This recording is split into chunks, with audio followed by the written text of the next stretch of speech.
All right. So good afternoon, everyone. If I sit down, actually, I lose half of the room, so I apologize for that. I hope you can hear me.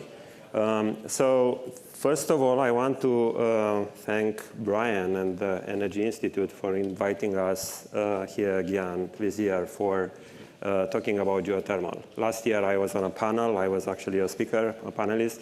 And so I talked about my company last year. This year, I'm not planning to do that. If any of you is interested in shallow geothermal drilling for heating and cooling of large buildings like this one, I'm definitely happy to talk. But today, it's their turn to talk about the great things they are doing.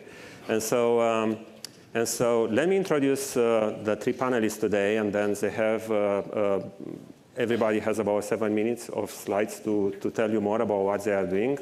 And then I'll have some questions, and if any of you has questions, by all means, we can make room, and you will have your chance to ask them.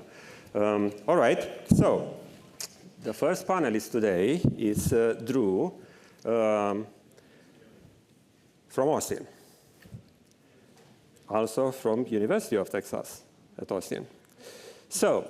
Drew is the Vice President of Programs, Policy and Strategy of Project InnerSpace, the great organization that you are going to hear a lot of great things today.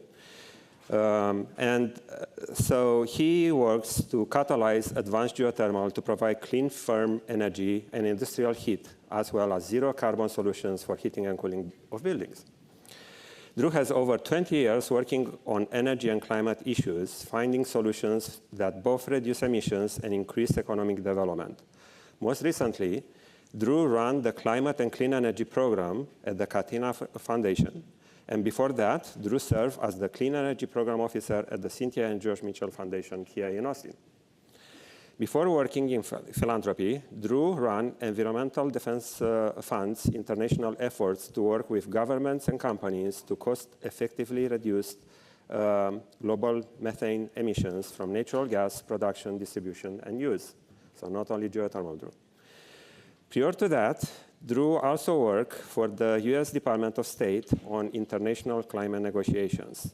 And so, as I mentioned, Drew holds a joint master's degree in policy and Latin American studies from this university with a concentration in environmental policy. And Drew, I think you should just present your slides, and then I'll introduce the other two panelists. Thank you. Thanks, Silviu. Hi, good afternoon, everybody. So just a quick reality check, or sanity check for me. When I say the word geothermal, how many of you think, yeah, Texas?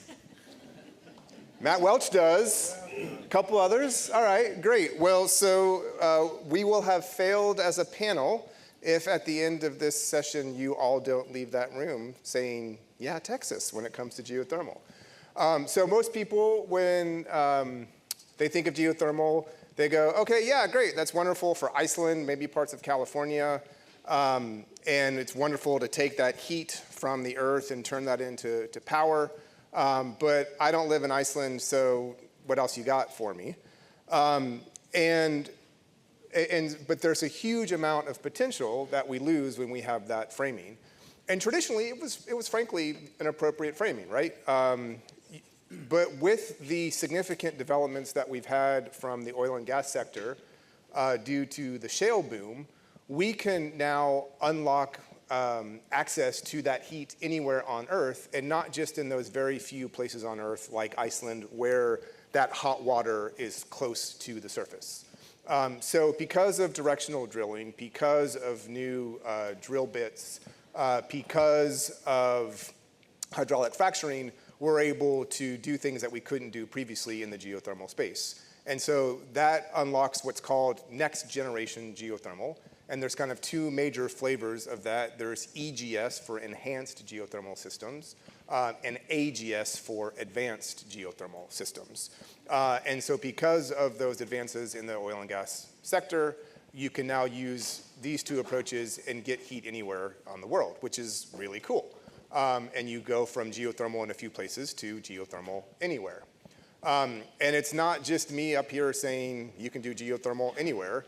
That's the words of the International Energy Agency, that there's enough technical potential globally for geothermal using these new technologies to power the world 140 times over.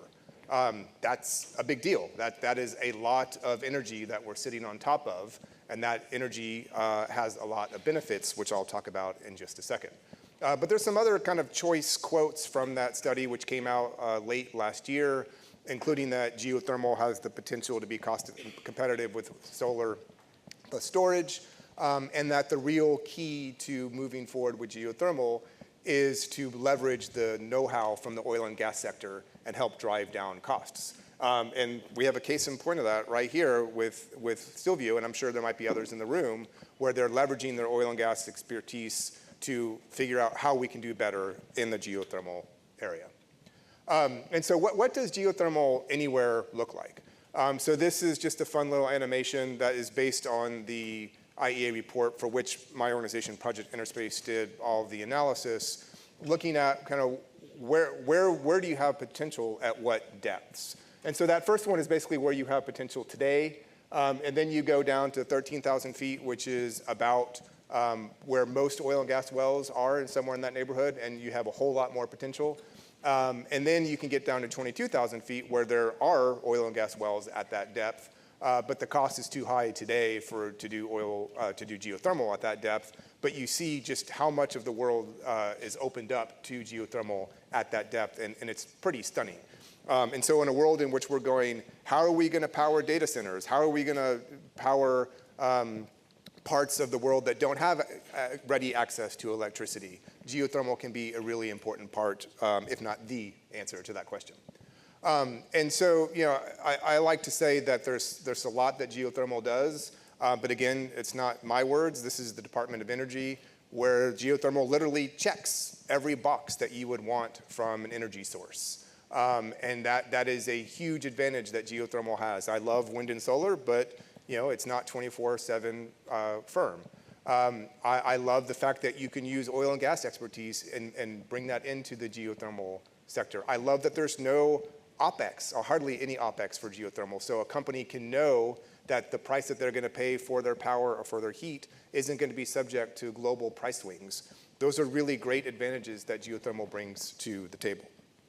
And then there's also the advantage of it's got a very small surface footprint. It is the smallest surface footprint of any technology, and that matters a lot, both in terms of places like urban areas or places where you're kind of tied up with transmission, but also when you're trying to deal with NIMBY folks, if you have a smaller surface footprint, you're able to move forward with things more than you might otherwise. And it's also important here to note that it's not just for power, but geothermal can play a really important role for heat. A lot of global energy use is spent burning something to make something else hot, whether that's drying paint or dehydrating food or distilling fuel. You need heat, and geothermal can provide that heat directly, oftentimes just by drilling down right below. And so that kind of gives you a sense of what the different use cases are for geothermal heat. We're not going to be doing geothermal heat for iron anytime soon, but there's all sorts of heat applications that we can use geothermal for today, and those conversions are far more efficient. It's a lot easier to make heat out of heat than it is to make electricity out of heat. So I'll just conclude with this slide. We, a couple weeks ago, put out an analysis that was released in conjunction with an analysis by the Rhodium Group that found that geothermal could provide a significant share of US data center demand growth, and data centers are wanting clean, firm power. Geothermal can provide that in abundance. So to complement that analysis, we said, okay, well, where's the best place, or where are the best places to do geothermal data centers? And surprisingly to me, but maybe not to other folks, Texas came back as the top state in the US for data center development for geothermal. Why? Well, first of all, it's a big state. That shouldn't surprise anybody here in this room. Second of all, there is a lot of geothermal potential in the state, particularly down in South Texas, but other parts of the state as well. And then also, it's a relatively flat state. So it's kind of hard to build a geothermal-powered data center on the side of a mountain in Colorado. We don't really have that problem as much. You know, maybe you're not going to do something in Big Bend, but you wouldn't do anything in Big Bend anyway. And so you have a lot more surface area of the state that you can tap into to create that heat. So this is a huge, huge potential boon for the state. We also have one of the highest tie-ins to the fiber nodes in the country. And so when you overload those two things together, there's a lot of potential. And folks like Matt Welch at the Texas Geothermal Energy Alliance are working to make sure that Texas can tap into that potential. So that's kind of Geothermal 101. These fine folks are going to do a little bit more detail, but hopefully this is the start of you guys being like, yeah, geothermal, let's go. All right. Thank you, Drew. All right, so our second panelist is Hamed. So Hamed is an energy leader, entrepreneur, and subsurface expert with more than 25 years of experience, wow, in the energy industry. Hamed is the founder and CEO of TEVERRA, providing strategic planning, leadership, and technical support for development and commercialization of leading-edge and value-add technologies for subsurface energy production, including geothermal. He holds a PhD in petroleum engineering from Curtin University in Australia. We don't hold that against you. And has been recognized as a 3-time Society of Petroleum Engineers Distinguished Lecturer, underscoring his industry expertise and thought leadership. And with this, Hamed, if you want, please 7 minutes, because we do have questions. Thank you. Hello, everyone. Good afternoon. So, yeah, since our company is a technology company, so my topic is related to technology and the role of technology in geothermal development and making geothermal more attractive. So I think the fact that geothermal is wonderful, I don't want to spend time on it. I think Drew explained it very well. The question is that geothermal has been around for more than 70 years, right? And it's wonderful, it's resilient, it's reliable, it's renewable. Why it didn't pick up as solar and wind, right? So if you look at the geothermal development in the last 70 years, you will see that, you know, consistently from 70s to early 2020, 1% of the power generation in the US is from geothermal, and it's constant, right? And then we see some activities from 2020 onward, which we will see why and why it happened and why there are more interest now in geothermal. So there are several challenges that is basically against geothermal and increasing interest in geothermal. And these are my personal opinion. You know, some people might have different opinions, but one of the biggest hurdles, I would say, is regulations and permitting processes, which has been really, really difficult.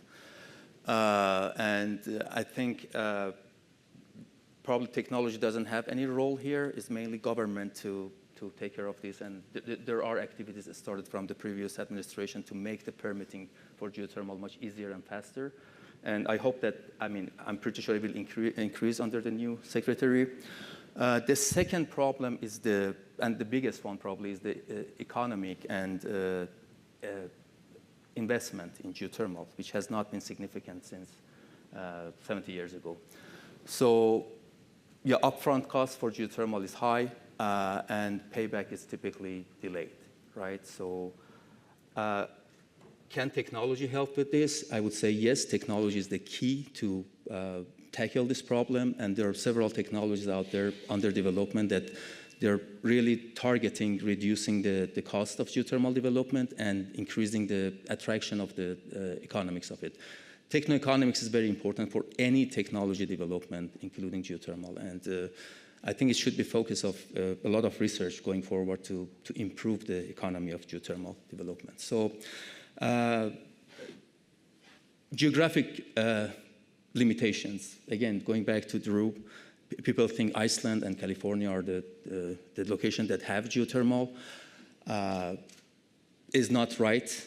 I'm coming from Atlanta. People think that there's no geothermal resources in Georgia, but wherever you stand, you drill, ultimately you will reach geothermal resources. So they're everywhere. It's just a matter of how deep we need to go to get to geothermal and how economically viable it is, right? Which is right now on those locations that are famous for geothermal is, I mean, conventional geomechanics can, geothermal can produce geothermal. Other locations, we need more advanced technologies. And again, there are several different technologies that are considered by different universities, companies to address this, to expand the reach of geothermal. And I will give you some example of technologies. Next, resource challenge. So we need temperature and we need permeability to produce geothermal conventionally, right? So, but there are huge volume of resources that don't have permeability, like basement rocks, right? So technology, again, comes to the picture to remove this barrier, right? So just to summarize this slide, geothermal needs enabling technologies. And these technologies must be toward reducing the cost of operations, right? Oil and gas might be able to take real luxury technologies, right, to look good because they have money. I mean, the profit margin is really high in oil and gas. Geothermal, we cannot afford those type of technologies. Any technology should be toward reducing the cost, not imposing additional cost. So again, to me, there's a few areas that all the future R&D and technology development should be focused, again, my opinion. Number one, lowering the cost of drilling. Drilling is the biggest cost component of geothermal development. Maybe 50 to 70 to 60% of the geothermal development cost goes to drilling. So technologies like converting oil and gas assets to geothermal, developing new technologies for drilling. These are the focus of several startups and companies and universities to kind of address this, reducing the cost of drilling or removing the need for drilling. Lowering exploration risk, again, location. We drill deep well to get to a hot location, but there's no permeability. Again, we are working on super hot rocks, enhanced geothermal system, and advanced geothermal system. They're all basically toward reducing the cost of exploration so we don't lose our capital drilling wells. So expanding geographically, I mean, all those technologies basically help with that to expand our reach, not being just concentrated on Iceland, California, Indonesia, Philippines. Working on technologies that enables producing power from low temperature resources, it expands the geothermal to many, many areas, right? And I will tell you why. So, and developing high temperature tools and sensors. I mean, there are a lot of technologies are transferred from oil and gas to geothermal, but many of them are not designed for high temperature. So a lot of development is needed to basically move them to geothermal. So now I want to give you a few examples of technologies that have, I mean, at least sounds really enabling and opening the way for tackling these challenges that I just mentioned. We talk about the cost of drilling as a huge cost component. One of the technologies that, or ideas that started basically a few years ago was, I mean, there are large number of wells, oil and gas wells available. Many of them are orphaned or abandoned. Many of them are later stage oil and gas. I mean, the companies should spend a lot of money plugging and abandoning them, right? But they might have potential for geothermal, right? So these are low-hanging fruits that, instead of, if we don't really have money to drill geothermal wells with the specification that we want and generating, I don't know, several megawatts of electricity, these wells have potential to produce kilowatts. Why not we should take advantage of them, right? So, so our company has been pioneering in this area since 2020.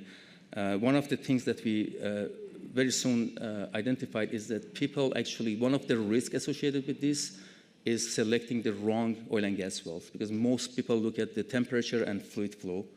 to evaluate the potential. But there are several other parameters involved.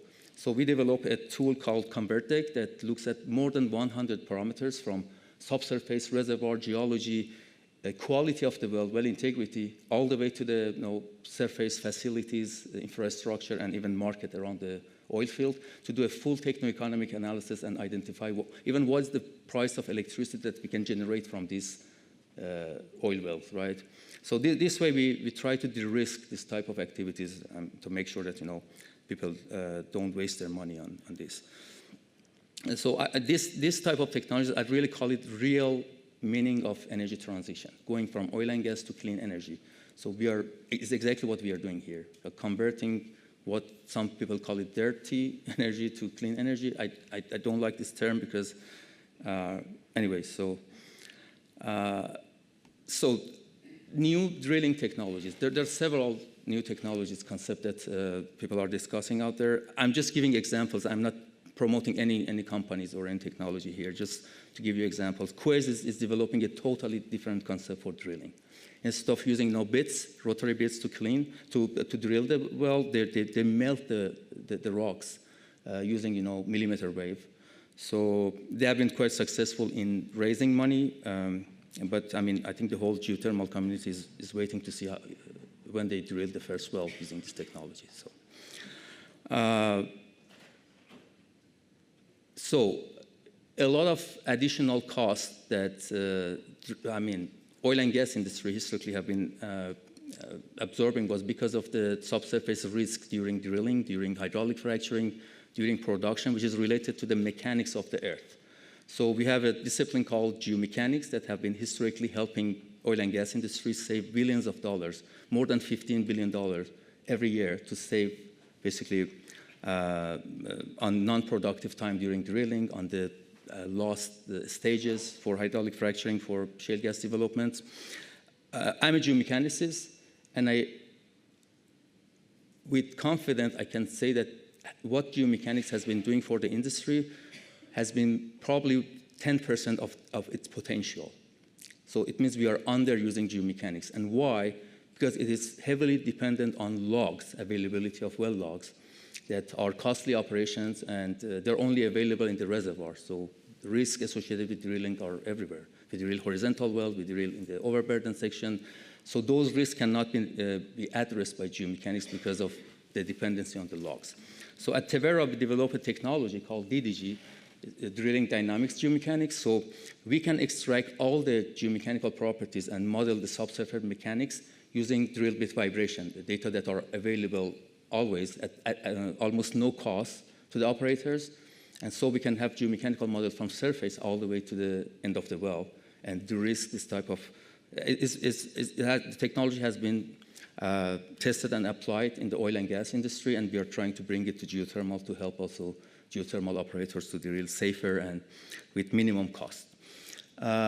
Enhanced geothermal systems, I think Drew mentioned that in his presentation, is specifically targeting non-permeable reservoirs, which are hot.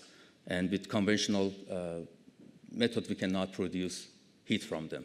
So we artificially create permeability in the formation by hydraulic fracturing technology. An oil and gas technology that has been transferred from shale gas to geothermal. And it seems to be very promising and unleashing a lot of deep resources in the basement rock, which is not the target of conventional geothermal. Closed loop systems, advanced geothermal systems, again, it removes the geographic limitation and also resource challenges by drilling the well in hot resources and then flow it into the wells without going to the formation. The difference between EGS and AGS is that in EGS, fluid flow through the reservoir, through the rock formation. It's an open system, and try to harvest the heat from the reservoir.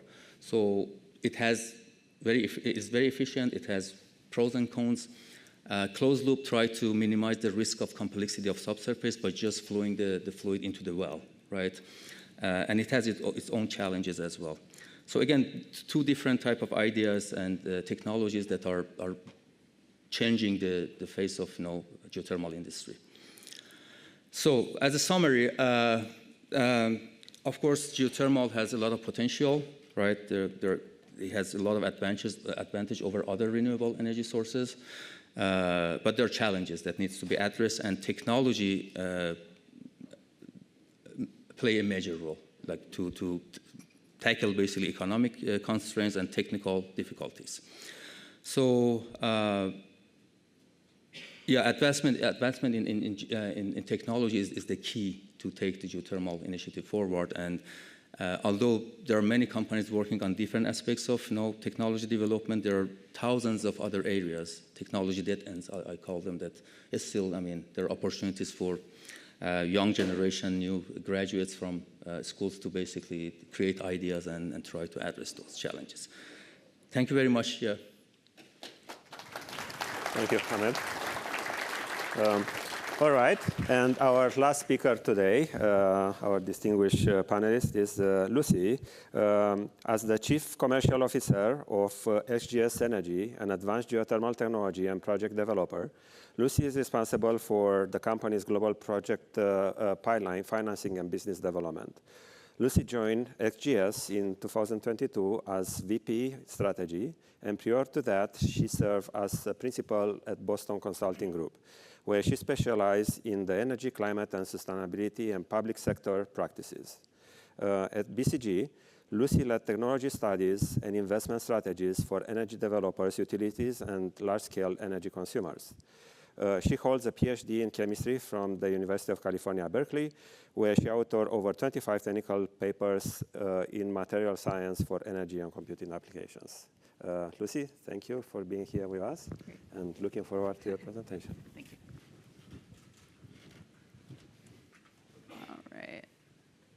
All right, so going to talk briefly about a few of the dynamics associated with commercial development of geothermal energy. And the elephant in the room for power project or any energy project development today is data centers and AI. So we've all heard about this. I won't belabor it, other than to highlight the enormous scale.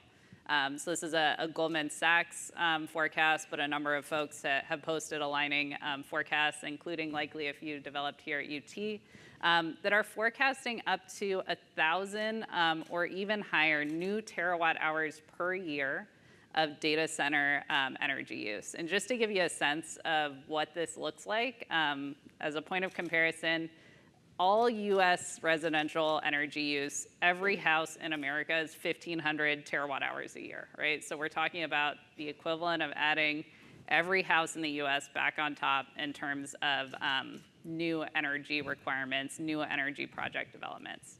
As we've heard today, geothermal is really a perfect use for this energy demand as a supply partner. It is 24/7 round the clock. These data centers operate around the clock. It is clean, it is baseload, it is all the things that we would like. It can scale, it's ready to go to market today, so it's everything that this data center challenge really needs. So from the commercial perspective, what's the holdup? Why don't we have geothermal everywhere? We've heard already about a few of these, but we'll highlight, the good news is there's a terrific established workforce from the traditional energy industry all over Texas. XGS, we focus most of our hiring out of Houston for that reason. There's an enormous domestic homegrown supply chain when we think about drilling rigs, tubulars, even some of the surface equipment. A lot of that is already manufactured here in the States. And there's a lot of new technology opening up new opportunities to take geothermal to many more places than we could in the past. But some of the challenges, and this is specifically when we think about commercial project development, so going from maybe a demonstration well to putting 100 or 1,000 new megawatts on the grid, there's some factors that are adding complexity for geothermal: permitting, interconnection, and financing. So just touching on a few of those, permitting is, of course, critical to responsible energy deployment and really having a strong partnership with communities in which energy projects are sited, as well as thinking about a good partnership with the consumer of that energy. But geothermal permitting is not optimized. We still have a limited number, probably less than about 50 projects geothermal projects operating in the States today, and a lot of them were built in decades past, which means that our permitting systems are often duplicative. They are certainly not optimized. And there's a lot of complexity between county level, state level, federal level. So that can drive a 7 to 10 year permitting timeline. And recall that I said we're adding the equivalent of every house in America onto our energy grid in the next 5 years, right? So 7 to 10 years isn't going to cut it. The good news is that policymakers are starting to recognize this challenge. So just highlighting 2 points here, BLM, which is a federal permitting agency for federal lands, has started to adopt some streamlining policies to make early stages of geothermal development faster. And then there's some terrific work being done right here in Texas, led by incredible advocates like TextGea. So just highlighting here, the Railroad Commission has recently assumed the responsibility of geothermal permitting for the state of Texas, and is increasingly focusing on how to accelerate permitting timelines, have really clear legislative policies like who owns the heat. Things that seem really table stakes but aren't clear in other states have been made very clear with terrific policy here in Texas just in the past few years.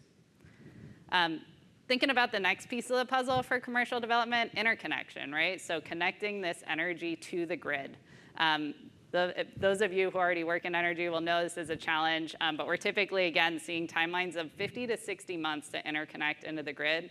And this can be doubled or tripled when we look at markets like California, where a lot of this energy is coming online. So right now, there's a limited number of ways to prioritize interconnection. Geothermal is getting into the same line that solar projects and gas projects and wind projects are in when it comes to connecting to the grid. But it turns out, of course, as we've heard, geothermal has a different set of attributes that it's bringing to the grid. So we're looking at ways to optimize how to get geothermal prioritized appropriately in that line so that we can get projects onto the grid even faster. And of course, there's also an opportunity to support energy demand needs that are off the grid as they transition into that interconnection. The last challenge that I'll talk about is financing. So this is a tricky one. Geothermal projects, as we've heard, need to operate a little differently from a hydrocarbon project. So they, unlike a hydrocarbon project, which might be live for 1 to 3 years, a geothermal project is going to operate 20, 30, 50 years, which means it needs traditional project finance. There's still a lot of work to be done to improve the financing picture for geothermal, primarily around predictability and scalability. So for predictability, we need more plants in more places with much more operating history so that banks, financiers will trust that asset is going to operate the way we say it is. And we also need more technology improvements around common challenges that can interrupt operating predictability for geothermal, like corrosion, like temperature change over time, or water loss. On the scalability piece, as we've heard, there's a terrific set of new technologies, XGS being one, unlocking geothermal in more places. But the other piece of this is we need to move to a factory model. So just in the same way that printing millions, if not even more solar panels, all each of the same type in a factory model has driven down costs for that industry, or in the same way that drilling thousands or tens of thousands of wells in the Permian has driven down costs for shale production, we need that same factory model for geothermal. So it's not all bad news for geothermal. On the startup side, we always talk about demand. Customer appetite solves all problems, right? And the good news is that demand for geothermal is unbelievably high. So utilities and hyperscalers are eager to deploy geothermal. There is currently a pricing premium for energy produced by geothermal. And what this means is we're accelerating market entry for new tech. So folks like XGS that even 18 months ago might have thought we'd still be doing demonstration work are now increasingly able to contract directly with counterparties to bring new energy projects at utility scale onto the grid. And this is just creating an enormous landscape of opportunity for new tech entrants. Some of you in the audience may have ideas, right, for your next geothermal startup, and it could not be a better time to be entering into this market. So finally, I'll touch really quick on what we're up to at XGS specifically. So at XGS, we are an advanced geothermal technology and project developer. We've developed a proprietary closed-loop system that is water and geology independent, making it possible to deploy geothermal in more places that might not have those water and geology conditions. We have a proprietary thermally conductive materials system that is targeted around improving the economics of geothermal energy production, continuing to work on this challenge of how do we make geothermal more scalable, affordable, and accessible in all the locations that we want it. So with that, I'll close out. I know we're eager to get to questions. Thank you all for your time, and we're also hiring, so check out our job postings. Thank you, Lucy. So our presentations went a little bit longer than I expected, but here is the first question for Drew. So Drew, from everything you are doing at Project InnerSpace, we heard so many changes because of the new administration. How do you see this? Where geothermal stands today comparing to, 4 months ago with the previous administration? Is this, yeah. I think geothermal is probably one of the only things that both President Biden and President Trump seem to have agreed on. Both administrations have made it a priority to move geothermal forward. There was a lot going on under the Biden administration to make that happen. In the first couple of weeks of the Trump administration, there were multiple executive orders that focused on enhancing and accelerating geothermal for the country as part of President Trump's energy dominance agenda. And we had an event in DC a couple weeks ago that Energy Secretary Wright spoke at. Lucy just showed the quote from Secretary Wright saying geothermal is the way forward. So I think there's a lot of excitement, and to the extent that there's going to be progress on clean energy at the federal level in the next couple of years, I think most of that will come from either nuclear or geothermal, and we're hoping to make sure that geothermal is a big part of that conversation. Excellent, thank you very much. Hamed, you touch a little bit on this, and I know you have been very successful at winning government funds for research. What is the role of government in innovation and in scaling up geothermal research development and leading to commercialization eventually? Yeah, I see the role of government very crucial from different aspects. So one aspect is incentivizing technology development and commercialization through policy and regulatory framework, right? I can give you one example, quick example from our company. We responded to a topic of interest from Department of Energy to develop a technology that we can offer it as a replacement for radioisotope source logging tools, which are environmentally hazardous, and they have risk to human life as well. So we came up with a digital solution, and the project got funded by Department of Energy. So we developed a technology that basically used existing drilling data to extract the same information that we get from radioactive source logging tools, right? So, but we couldn't find any market for it. Why? Because there are huge service companies there that are making billions of dollars running those tools, and there are operators that for 120 years they're using this part of their workflow, right? So we cannot really market it. But what we did, the only opportunity we have is that the government come and ban using of those technologies, and then open the way for alternative technologies. The second aspect is de-risking early stage technologies by providing grants and funds and partnership opportunities that government can provide. And as you mentioned, our company is really appreciative of Department of Energy getting access to these funds, specifically their funds for a small business called SBIR. Our company really was lifted using those grants, and we wouldn't be here where we are today without those funds. And the last one, and the most important aspect, is attracting investors. Investors follow government because they trust government, right? If government inject money into a specific topics or technologies, they will follow. And this is exactly why geothermal started picking up early 2020, because government put more money in geothermal. So that's very important to basically bring more money to geothermal and take it forward full force, not like the last 70 years, right? Right.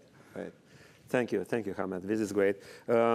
Lucy, you haven't touched too much on this in your presentation, but how do you see the role of geothermal in data centers?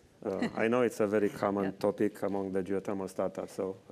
Yeah, absolutely. Really the role of geothermal in data centers is who can get to the grid the fastest because we know the data center piece is going to get built, right? So the data centers are coming. It's a race to see who can supply the energy the quickest. So, you know, at XGS, I think everyone on this panel, we all agree that geothermal has a right to win and is the logical winner of that race.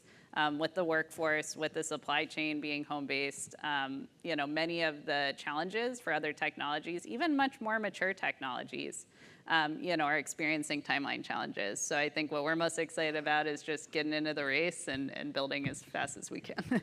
Wow, okay, excellent, quite exciting.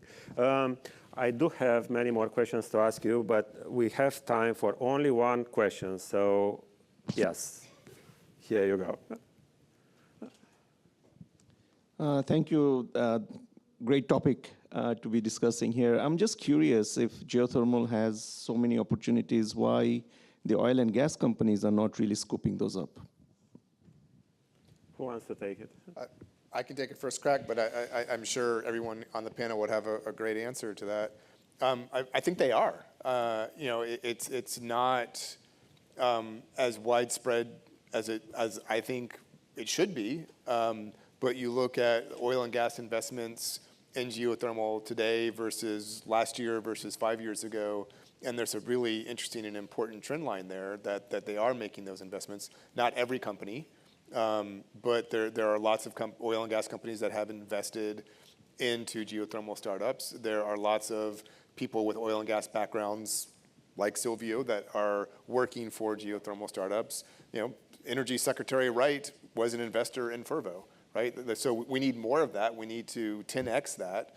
And my organization is actually the recipient of a DOE grant that is designed to bring more oil and gas know-how into the geothermal sector, because that's what's going to help reduce costs. So I think as you see more of that, you'll see that ramp up if we're all doing our jobs successfully.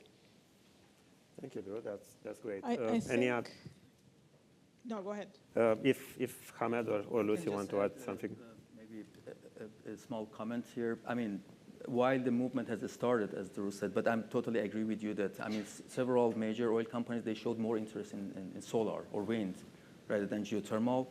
And again, it goes back to economic. I mean, they want to make profit. Apart from all the, you know, clean energy initiatives and stuff, the main motivation is profit.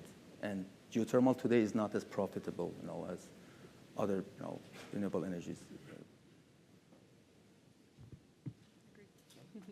Well, with that, thank you very much. Round of applause for the geothermal panel. Thank you.